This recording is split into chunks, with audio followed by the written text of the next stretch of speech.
মারে, আমি তোর কিছু হতে দেব না। আমি তোকে এখনই ওঝার কাছে নিয়ে যাচ্ছি, সব ঠিক হয়ে যাবে। নেংটু ওঝা, নেংটু ওঝা, আমার মেয়েকে সাপে কেটেছে, তাড়াতাড়ি বিষ নামানোর ব্যবস্থা করুন। এটা তো ভয়ানক সাপের কামড়। সন্ধ্যার আগেই অ্যানাকোন্ডা সাপের মণি আনতে পারলেই তোর মেয়ে বাঁচবে। আমি যাব সেই দিবে, মাইয়াডারে বাঁচাইতে আমি যাবই। অ্যানাকোন্ডা, আমি আসতেছি। সময় কম, তাড়াতাড়ি যাইতে হবে। যে করেই হোক আমাকে সন্ধ্যার আগে সেখানে পৌঁছাতেই হবে।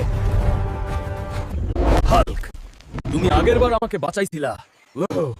আমি তোমাকে অ্যানাকোন্ডা দ্বীপে নিয়ে যাব। অ্যানাকোন্ডা, তোর মনি লাগবো মাইয়াডারে বাঁচাইতে। সোজা আঙুলে ঘি উঠে না।